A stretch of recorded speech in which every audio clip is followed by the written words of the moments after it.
Welcome, welcome. I am Dena, and this is Discussions with Dena. Now, we are all right smack in the middle of the political arena. We're sitting and watching and listening to politicians spar and spew all of the bull crap against their opponents.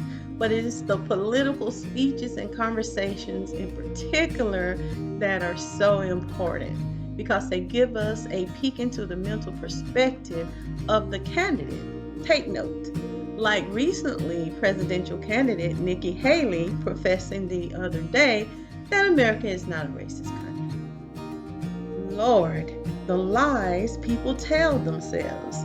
You need only check America's history of horrendous violence, torture, and legal discrimination against a group of people based totally upon the color of their skin. That is why we must continue to acknowledge the reality of systematic racism right here in the United States. We should be pointing out its consistent history of Black subjugation, discrimination, and denial of reparations. And not only teachers, politicians, when it comes to them, but when it comes to anyone, including the government of America, should not be allowed to rewrite America's history of hate. And the importance of teaching and informing our own children, our seeds, is more important than ever before, that we give them the actual facts when it comes to American history. And this particular movie is one that actually delves into it.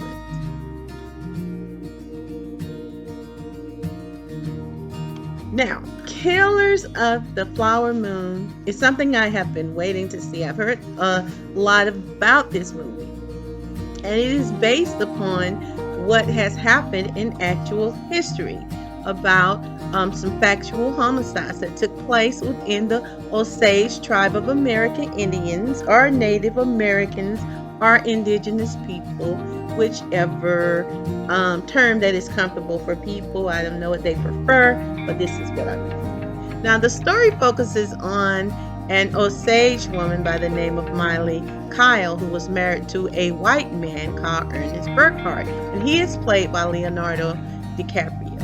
Now, Ernest, again, is a Caucasian and the nephew of what is described as a 32nd degree Mason. He's a crooked local official by the name of William Hale that disguises himself as this beloved friend to the Osage nation of people. And he serves almost as a liaison between the white community and the Osage community. He's just friendly to them all. He is said to be a friend to them all. But he had the nerve to call himself King of the Osage Hills. But learning that this stuff actually happened made this movie more interesting to me. Molly Kyle was the last full-blooded Osage woman, and she was to inherit the massive wealth that was left behind by those before her. So because she was the last survivor, she inherited a lot of wealth. She, in spite of seeing many of her family and tribe members mysteriously turn up murdered, conveniently leaving again all of their fortune, wealth, land, and rights to their spouses. And these spouses happen to be white people. Or they would use what is called financial guardians, who were also white men. She also decided to marry Ernest Burkhart. Now, I can't understand that for the life of me. This is something I couldn't get. But anyway, the murders of her people is the basis for this, because many of them were all of them were wealthy. This was no secret, of course, to the white people at that time, that these people had wealth. But they decided to marry these people, these Indians or native indigenous people. But what is so intriguing with this, these are the same people that invaded their land. this land that we now call America. We are aware that there was some fighting that went on with the native people, and that they found themselves overwhelmed with the advanced weaponry and the technology that allowed the Caucasians to eventually take over their homeland. And as a result, they were forced onto reservations, territories that they considered to be pretty much wasteland, in an attempt for the invaders to keep what they considered to be prime land or prime real estate for themselves. In their effort to remove the native people from what was deemed good and fertile land, they would constantly, forcibly push these tribes onto, as I said, what they considered or deemed wastelands, or they were turned into Indian territories. Again, mostly it was terrain that they considered inhospitable or harsh environments. This had been the case for many Native Americans since the Caucasian invasion. And it also had a lot to do with many of the so-called pale faces or no lips seeing these people as less than themselves, as mere savages, unworthy and undeserving of the fertile land. So around the turn of the century, 1870, Caucasian invaders drove them off their original land dwelling in Kansas and onto a rocky landscape, this particular tribe, and what was presumed to be a wasteland of Oklahoma. Little did they know that this land was full of oil, so much so it stunned even the Osage Nation of people to discover the amount of oil that was on that land. Practically overnight, after discovering this oil, this black gold, this Texas tea, the Osage Nation became the wealthiest group of people in the entire country per capita in the early 1920s. Now, the Osage tribe were now a very affluent people. The oil lease paid the Osage Nation more than $30 million in 1923 alone. 1923. $30 million? That would be a bit over $400 million today. So the tribe distributed the royalties equally amongst their tribe members, which were thousands.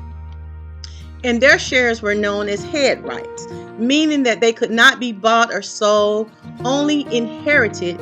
Any outsiders had to either marry into an Osage family or become a legal guardian.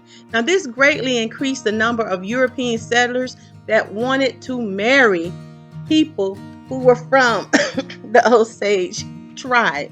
These are the exact same white people, once again, that saw them as savages before. They treated them cruel. They were prejudiced against them.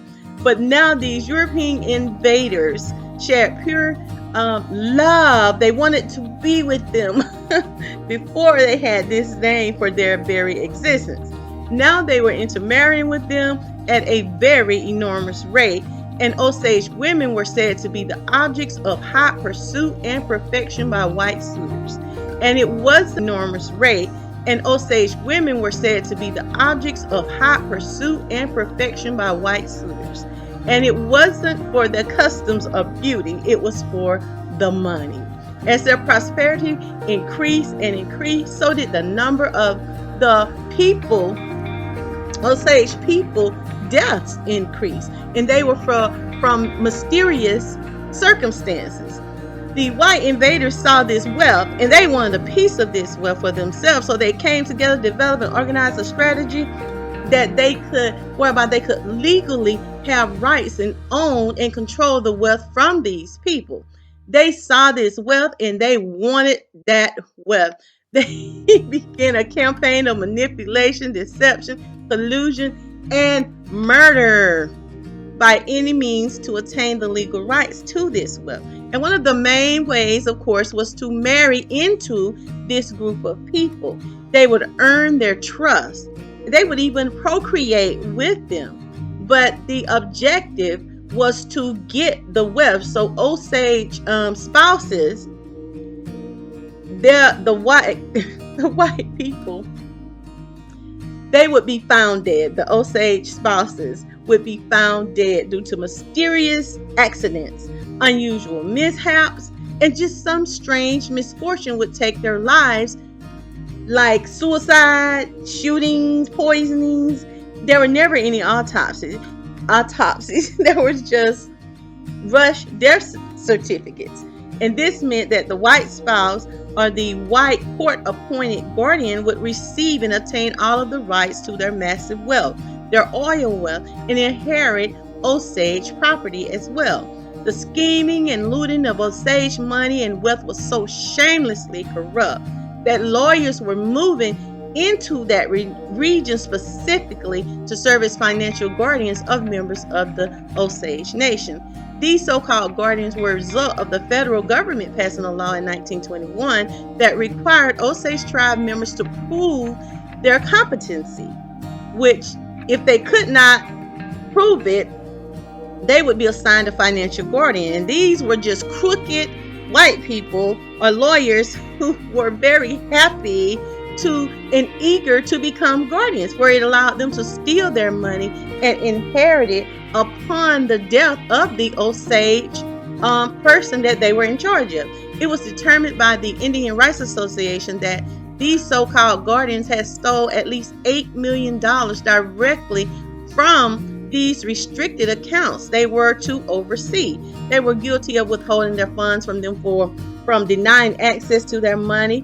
They were overcharging them, and simply they were just ripping these people off. Now, the records indicated one guardian in particular, had 8 of his 11 wards conveniently died. Mysterious deaths. And there was another with 13, and half of his wards also mysteriously died. This meant that they inherited all of the money, all of the resources themselves from these people being murdered. And this is why I'm going to tell you why I gave this a 3.5 stars, because it did give a realistic look to me into the mindset of the despicable people that were full of malice and convoluted methods. It shows some of the methods that they used to trick and mishandle these Osage people. These were some devious individuals, of course, and the fact that they were scheming and setting up a system by which they could rob the people of their land, especially when it came to one of the characters that Robert De Niro played. Oh my goodness, the William King Hale. He was said to be a cattle baron, but he pretended to be an ally, of course, to these people, while his true intention was to gather all of their wealth. He wanted it directly from the ones that had full head rights and had large farms. He was a master of deception, and unfortunately, the Osage people trusted him to their own demise. I think De Niro played this role very well. Talk about a wolf in sheep clothing. But I just could not understand or comprehend why these people continue to marry and procreate with these Caucasians, knowing their history and experience with them, knowing full well what they were about. I think it did a good job of referencing the Tulsa Massacre. In case anyone doesn't know, it's about black subjugation as well. The KKK did not go unnoted in this movie, their reference as well. I found this movie to be informative. I felt it was thought-provoking and really an eye-opening film that delves into America's iniquitous history. It is important for us to teach the next generation and share America's actual and factual, hateful, torturous history of racism and the covert practices as well that we see today. We must inform and not deny the actual intent not to give repair or reparations to the people that were harmed, that are still here today. And I am referring to the black descendants of slaves here in America that have been scarred till this very day. We cannot allow history to be tainted We can't allow it to be rewritten and filtered or even omitted from books, history, or especially the minds of our people. Be sure to subscribe and leave me your comment on this particular movie or this commentary. And join me next time for a discussion with Dena. Ta-ta! This concludes the Daily Discussions with Dena. Join us Monday through Friday at 12:30 p.m. Like, share, subscribe, and leave a comment.